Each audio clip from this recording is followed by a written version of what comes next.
In the matter of the people of the state of California versus Orenthal James Simpson, case number BA096. And so, my fellow Americans, ask not what your country can do for you. Ask what you can do for your country. Boom, we are back, Taylor, in the club. How are you? Good. How are you? I'm doing well. I'm doing very, very well. I'm laughing as far as this light is like giving club vibes right now. Like it's clearly daytime, but your light is like changing colors, and I like that. I like that for you. I have to have it because for some reason, whoever designed this room did not put any lights in it. And so sunlight and this rave light are the only avenues I have, unfortunately. So I mean, you could buy a regular lamp, but that's whatever, but Taylor, I that's like not your ring fun. light. It's like I'm like there's no light in my room either, I guess, but I added lights like Do you want me to save you a rave? Send you a rave light? maybe. No, I don't know. Do I need one? maybe. You don't know. You don't. You don't know. You miss it until you don't have it. It's true. It's true.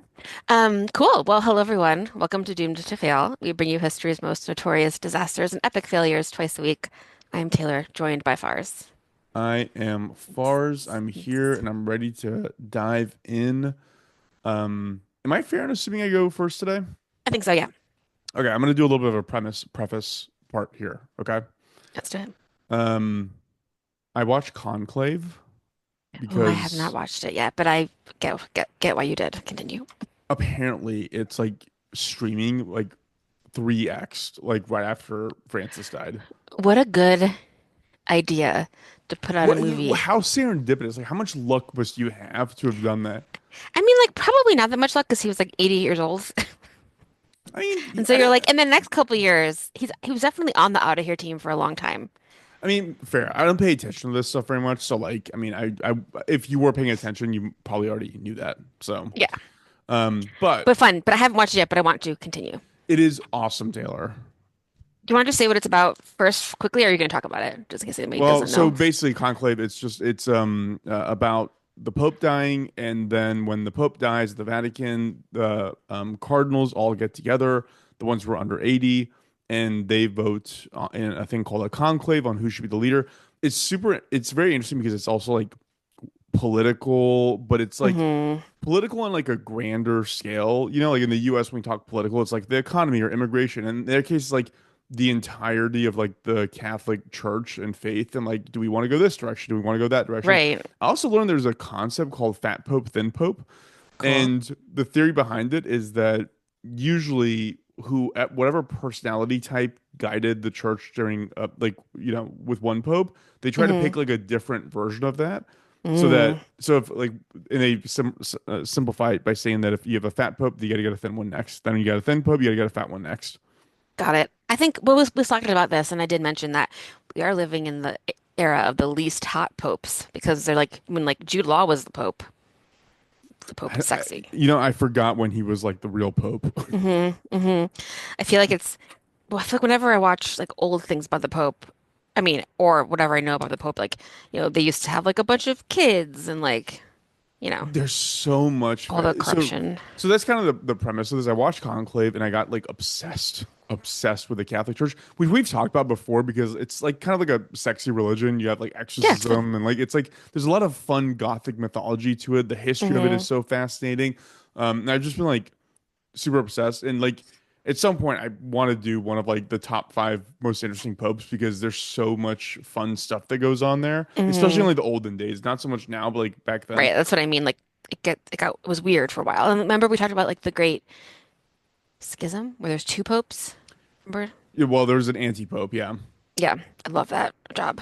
But what I wanted to cover today, because like I had like 500 topics, because you should see the tabs I have open right now. There's like so many different directions you can go with on this topic. Sometimes I'm like, I have no more ideas. And some days I'm like, I have too many ideas. I know And those days are back to back for some reason. Like I don't know why I don't have just like I have a normal amount of ideas, but I don't know. it's like bounce between fat idea having, thin idea having. Exactly. I love that. So Yeah. so what I wanted to cover today was the Papal State, the Holy See. That is the sovereignty of the Catholic Church under the Pope. Cool. And man, if I knew how thick and like deep this topic was, I might have reconsidered it because it is. So I was talking to Rachel earlier, and she was like, "Where are you at now?" I was like, "Well, I started at 33 AD. I think I'm at 500 Oh my AD, and gosh. I got about another 1500 years to go." And like, but there's so much that happens with it. It's interesting because like, the church has like been part and parcel with like so many things throughout world history. When I was researching this, all these different topics came. I was like, oh, that guy was attached. That's why this guy did Hmm. a lot of the names you're gonna hear in this are gonna sound familiar. I And love it's that. because it's just a deep cross section of like the entire history of the church. But I'm gonna start pretty early on in this. Also, I should note, like, obviously, like, I'm not Catholic. And I'm sure there's a ton of folks who are listening who are Catholic who probably have like ideas, or maybe I misstate something, or thoughts, or they heard a different version of this. Because so much of this stuff is like ancient history, and like I know, it's cool. history changes, and like people will have a different interpretation of it. It's like, write to us if I get something wrong, or if I didn't include something that I should have, please write to us at doomedfellpod@gmail.com. Thank you. So I'm gonna go back a ways, okay? Again, I'm All right, I'm starting ready. at the Dude, I'm jump. excited. So let's go all the way back to a guy named Jesus Cool. and his relationship to a guy named Peter. So this is the Peter that we currently call Saint Peter, whose real name was Shimon Bar Yona. He was born in Bethsaida, which is modern day Golan Heights, which, according to Wikipedia, I'm only quoting Wikipedia, I'm not getting into geopolitics here. It is called the Syrian territory that is currently occupied by Israel. That is what it is known for internationally, Got it. known as today. He was a fisherman by trade, and he met Jesus, who convinced him that he was the Son of God. And Peter became one of his followers and eventually became one of his 12 disciples, one of the ones that he would have the famous Last Supper with. Also, Taylor, the other thing, the artwork and imagery that's like contained within the Catholic Church, Oh yeah. it's I like mean, say like the Sistine Chapel has. yeah. Anyways, I took like an entire class on the Sistine Chapel, but yes, have you seen it? I have. I've It's very never. crowded. So I actually was really interested to have this conversation with you because you have like you've seen all this stuff. Like I Yeah, can only picture it through the words I read, but like you actually been there, which is really cool. it's very crowded. What was I gonna say? Oh, have you seen Jesus Christ Superstar? No, It's so good. Do you know what it is? I'm assuming it is a play. Yes, it is. I think it's Andrew Lloyd Webber. It's a musical. And basically they're like it's all of his friends like trying to figure out what the hell's going on, and it's very 70s. Like you can watch like a 70s version film of it. It's phenomenal. Yeah, I'm sure. I'm Recommend. sure we'll bounce to that after all my other topics are exhausted. After I'm all the sure other that little tabs are closed, I'll go over to that one. yeah. Um, So okay, like going back to Jesus, so he was obviously crucified in the year 30 or 33. I couldn't find anything definitive there, and that was done outside of Jerusalem. And this is where it gets deep. Okay, so it was done by Pontius Pilate. He Mhm. was a Roman governor. So you're like, Roman governor, what's he doing in modern day Jerusalem? Do you know this history, or like, Isn't Rome just expanding? yeah, but like, Yeah. do you know the whole? It's just so hard to figure out all this stuff. How this guy got to Jerusalem to find Jesus to Jerusalem. It's like, How anyway. Pontius Pilate got there? I don't know how he got there. So, so we're gonna get into it. So Rome, what you just said, Rome is part of the global expansion that they had. We're trying to gain control of basically like this part of the world, Hmm. and they basically invaded this part of the world. We're like, you are now part of the Roman Empire, and it was mostly peaceful except for a handful of Jewish revolts against Roman rule. Again, this goes into like super deep territory. Rome had a pretty hands-off approach on controlling people's religion, except that they had to, in addition to whatever their own beliefs were, acknowledge Roman gods, Hmm. which like for a monotheistic religion is like sacrimony. So Right. Romans didn't like that. That was their big beef. Many Jews were expelled from Jerusalem due to their beliefs, and with Jesus' crucifixion, their problems were only rising. The Romans' problems were rising because Christianity started taking root in the area as well. So now you're battling the Jews, and now you have the Christianity picking up, and that's kind of the situation they found themselves in. There's a song in Jesus Christ Superstar that goes, "When do we ride into Jerusalem? When do we ride into Jerusalem?" So that's what I think of when as you're saying it, I'm singing that to myself. Those are the only words I know that are I in hope we're that not song. copyrighted on that. When do we Right to You're going to Jerusalem. get us I'm sure copyright. it's fine. It's I fine. don't think anyone thought that that was the actual song. I think we're fine. So now essentially you have these two monotheistic religions, and also the problem with Christianity was many of its practices were completely opposite Roman ideology. So, for example, the Hmm. Roman leader was divinely ordained by Roman gods. So, if you oppose Roman gods, you oppose the Caesar, which wasn't a good look. Hmm. They were also pacifists, so they wouldn't fight for the Roman Empire. So they Right. would seem disloyal. And there was like a dozen other things that ultimately resulted in Romans launching like a campaign to quail Christianity. By this point, St. Peter left his hometown and went to Rome as Christianity was gaining traction, but it was being spread secretly, like on the down low. Hmm. In 64 AD, the Great Fire of Rome hit, which we talked about before, and Nero blamed the Christians, and he launched a wave of retaliations, resulting in the death of approximately 979 of them. And St. Peter was part of that. He's part of the wave. He was killed by being executed. He was crucified, but he was crucified upside down, which looks horrible. Yikes. Um, and it's super interesting because the like currently St. Peter's Basilica is built on top of what was called Nero's Circus, which is where he would Hmm. execute people. Cool. Is that cool? That's so cool. I love that. You've been in the Basilica, right? Yeah. Okay. Yeah. Was there any remnants of like when Nero had control? But Rome is so cool because Rome is like, I think we saw this before as well, but Rome is very layered, like literally physically a layered city, you know? So like you can see things like in the subways, there's like Roman architecture because it's below the other stuff, you know? So It's crazy. It's cool. so fun. Yeah. Um, Also, what did that remind me of? Oh, whenever we pass a church or are near a church, my kids are like, what does that little T mean again? Makes me laugh every time. Continue. I think maybe you should educate them on that. I did. I told they know what it means, but we can't. They, we don't talk about it all the time. So There's one of the artworks I mentioned earlier. It's a Caravaggio painting of the crucifixion of Saint Peter that I love I, Caravaggio. I bet you would recognize it. It looks Yeah, so incredible, like the yeah, detail, like it's super cool. yeah. So Saint Peter was considered the leader of the Catholic faith after Jesus' death and the successor to kind of spread his message. Given that he was the most recognized leader in the most powerful city on earth, he was ordained Bishop of Rome by his followers. And to this day, whoever becomes Pope is called the Bishop of Rome. So he was the first Pope. Oh, But the word Pope comes from the Latin word papus, which means father, and wasn't formally used as a title for someone until Pope Marcellinus around 296 AD. So it took 300 years for the word Pope to be like the title for that person. cool. From where this story started at around to about 306 AD, Christianity had been steadily growing up to the rule of Constantine the Great, who became the first Roman emperor to convert to Christianity. Is that cool? That is cool. And that Wait, unlocked wait, what year was that? 306. Okay, I'm up to 306. We got a good. long way to go. You skipped a lot, I'm sure, because We that's, skipped a lot. We got a long way to go still. So that obviously put the Catholic Church on a slightly different trajectory now that the emperor was in their favor. right.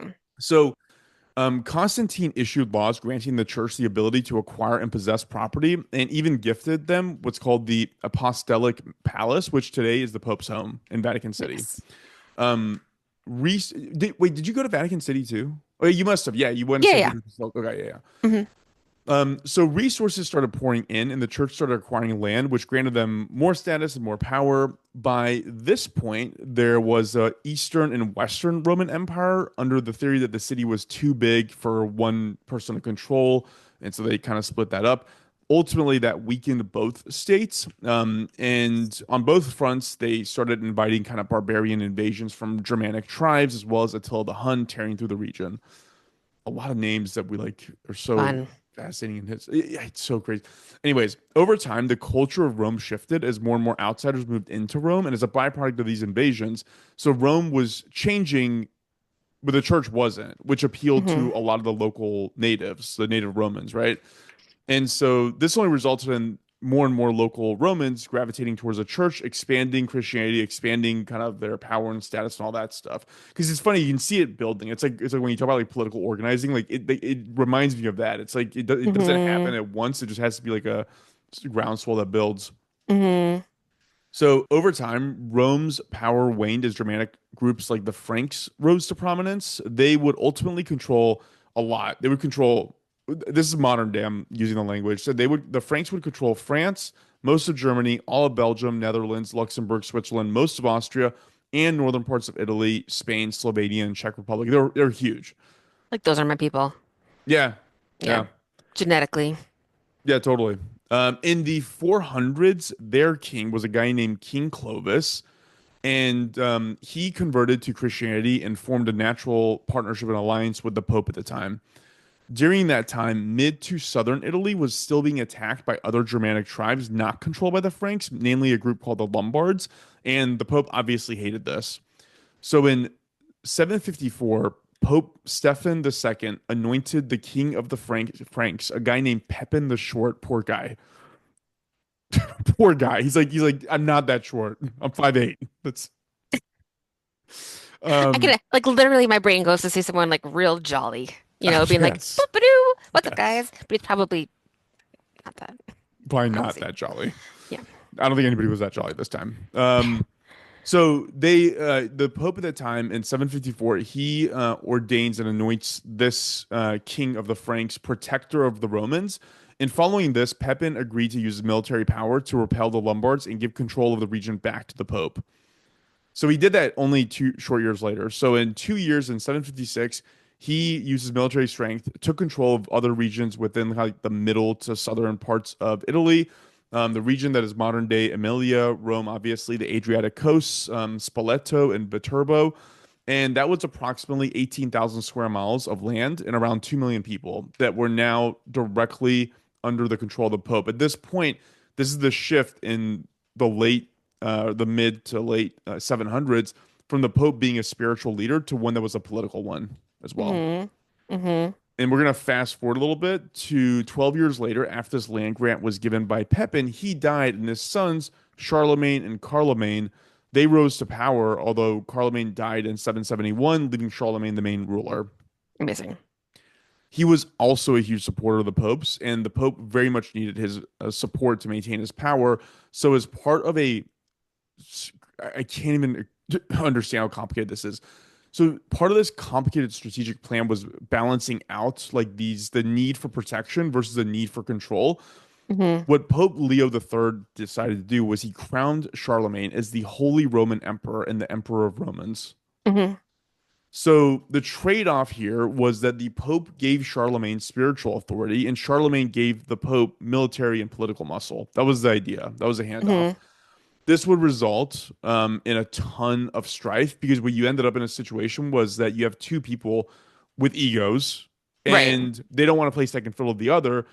And so they were just getting each other's hair all the time. And this is like not between necessarily Charlemagne, but all the successors, like successor popes, successor emperors. Hmm. And you can't take it away. You already said you're the Holy Roman Emperor. So like it's like, for the next guy, we're gonna take that back. It's like now it's like a Right. part of the routine, right? So this would spark a centuries-long tug of war between future popes and emperors.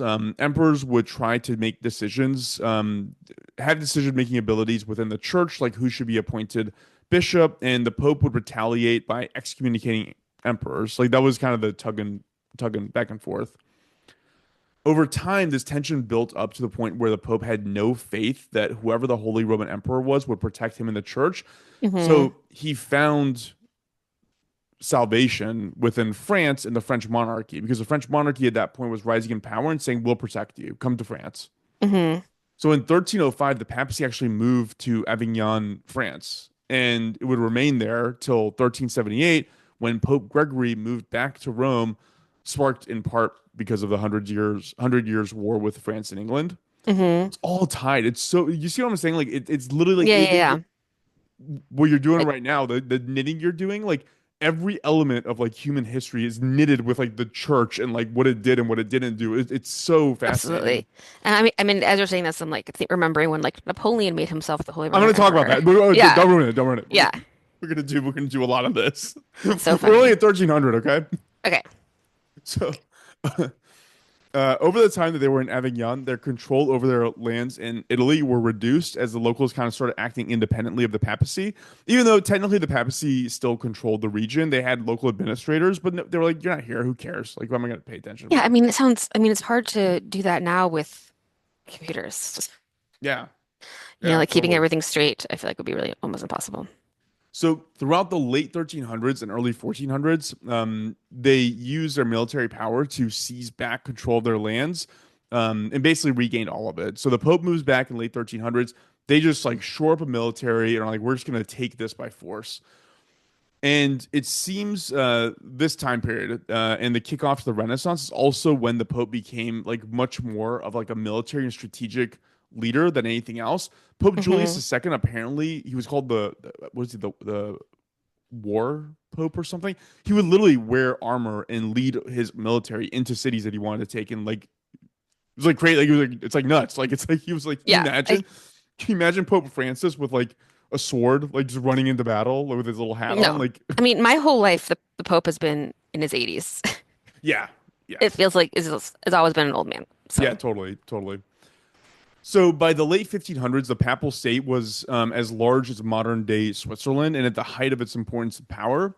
This is when we get to the Pope, to Napoleon. So in 1796, Napoleon would invade uh, Rome and defeat the Pope's army.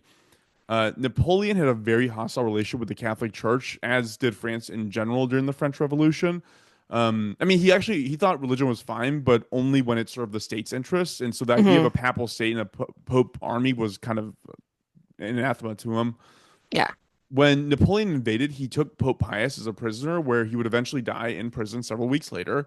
They took back all church land for France, so they were just like undoing all of it. It wasn't until 1801 that Napoleon was like, "Oh, like people are like way more malleable and chill when you don't take their religion away from them." And so in Hmm. 1801, he restored the Pope's spiritual authority in what's called the Concordat of 1801. They did not give back any land, but it just meant that the Pope can just do his thing in peace without worrying about death or being killed or thrown into jail. Hmm. Eventually, Napoleon was defeated, and the Congress of Vienna was held to decide what to do with the territories he had conquered, including the Papal States. And that seemed to be the easiest problem to solve at that time because they were basically undo it, just do whatever they had before, just give them back what they had before Napoleon came into power. Meanwhile, there's people who are just like, I just want my farm to produce potatoes so I don't die. Yeah. So silly. So post Napoleon, Italian nationalism became more prominent, and the goal of having a united Italy started gaining traction. The Kingdom of Sardinia would lead this charge along with this revolutionary Italian hero named Giuseppe Garibaldi. Between 1859 and 1861, the Papal State would have its land taken away by the Kingdom of Sardinia as it was trying to consolidate power to form this modern day Italy. Of all people, enter Napoleon's nephew. This is incredible. So this guy was named Louis Napoleon Bonaparte. He was president of the Second French Republic and was vying for Catholic support. So when the Pope saw Italian nationalism was on the rise, he felt threatened and asked Bonaparte to send French soldiers to the Papal State to offer protection. Hmm. This was a problem for Italy because they wanted Rome as the capital of their new country. Right. And that was being controlled by the Pope, which was now being militarily enforced by Napoleon's nephew, also named Napoleon. In Amazing. 1870, the Franco-Prussian War kicked off, and Bonaparte was forced to pull his troops to go fight in Germany. That same year, Italian forces would breach the walls of Rome, annex it, and make it their capital. So this wasn't meant to be a bloodshed or outright rejection of the papal state. Instead, that they just wanted to like reconfigure things a bit. And so what they did was they drafted up this thing called the Law of Guarantees. Basically, it just like took away the sovereign element of what the Pope had. Hmm. Um, but he was able to retain the church and the properties but you're just like in Italy, like that's it, that's the key difference. You're not a sovereign state, you still have all your stuff. Hmm. And they also were going to grant him 3.5 million lire a year to cover expenses for running the church, so it Hmm. wasn't like being they weren't being like jerks about it. Right.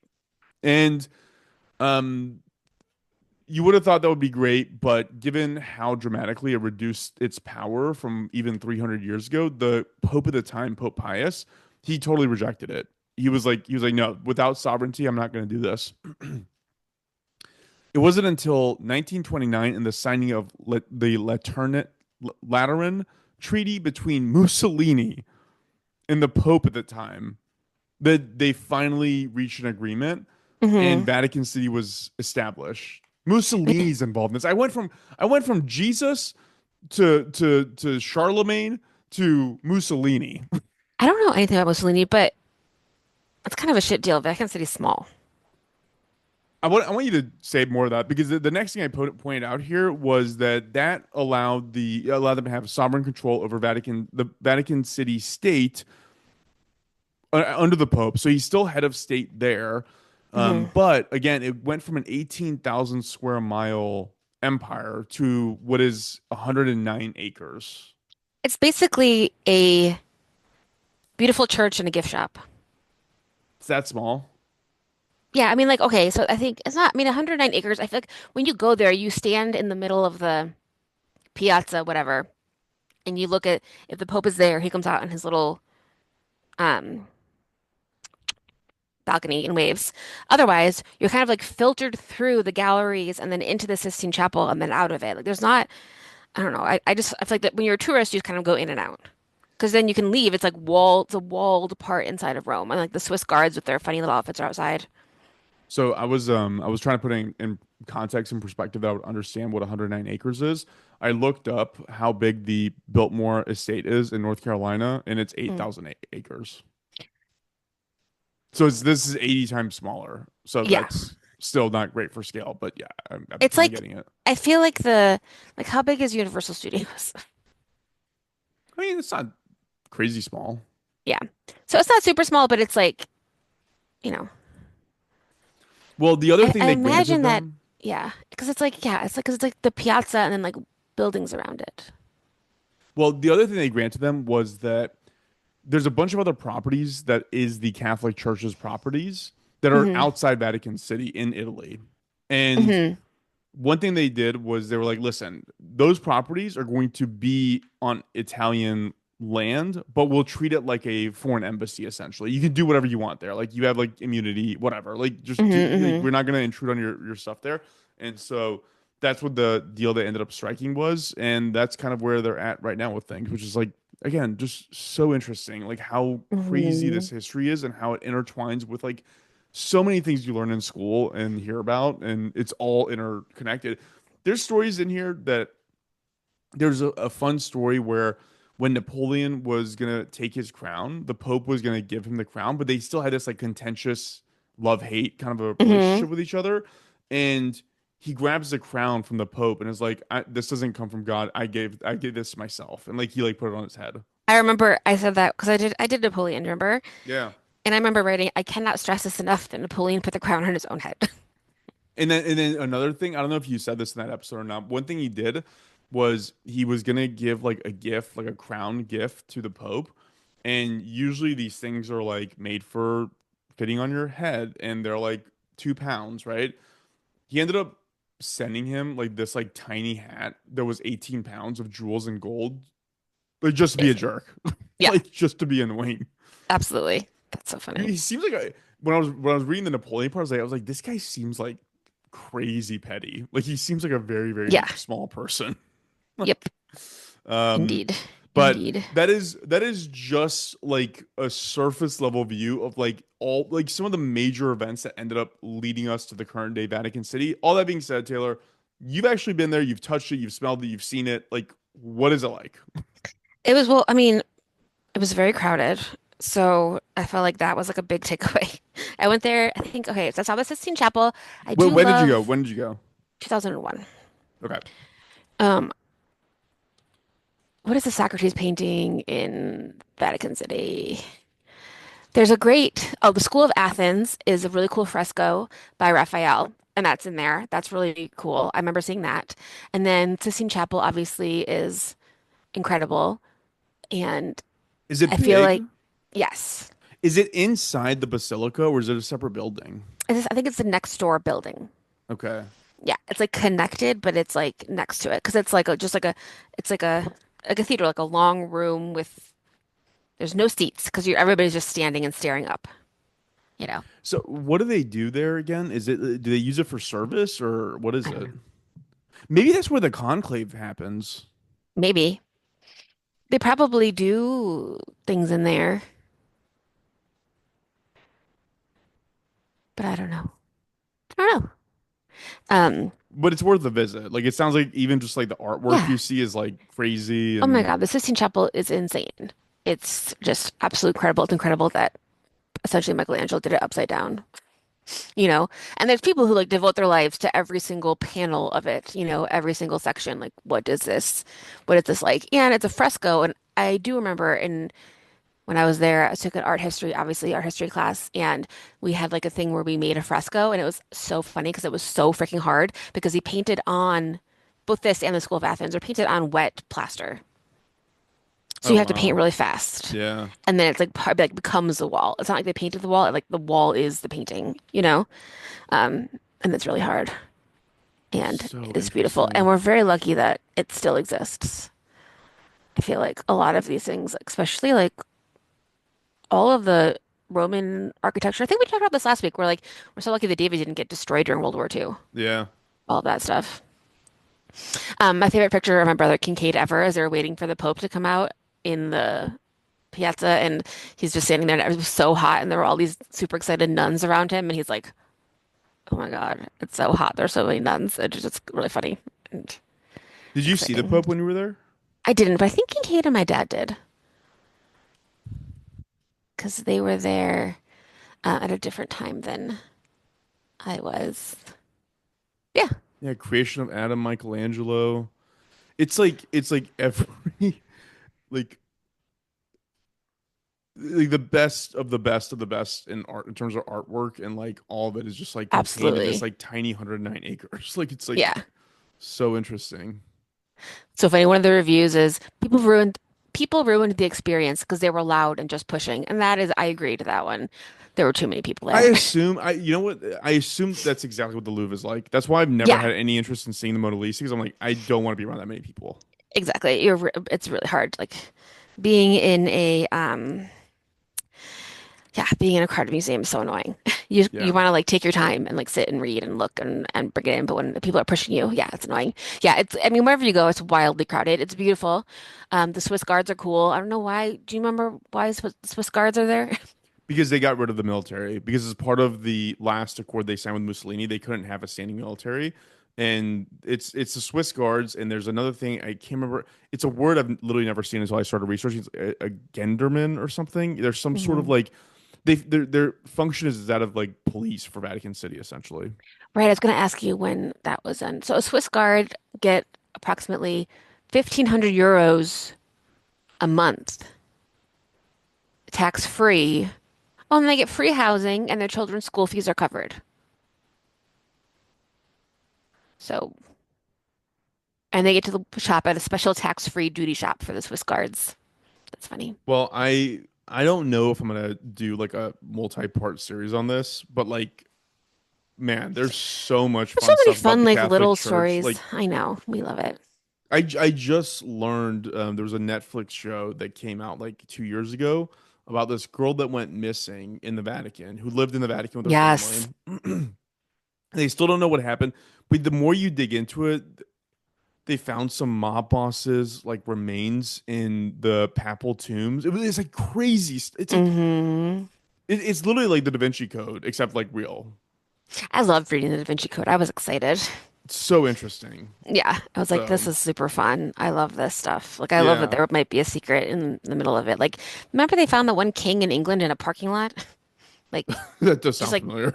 of like a Sainsbury's, you know? It was like there's so much stuff in Europe. It's like underneath the ground, and That's and Rome is just cool like that, you this know? thing with even like Saint Peter. Like I mean, you probably saw his tomb when you were there, Hmm. and then Hmm. you research it, and you're like, well, they found where Nero Circus is, and they found like where they think that he would have been like buried. And they found all these different Hmm. bones. Like they did all this like math to figure out exactly who's who and which one is most likely his.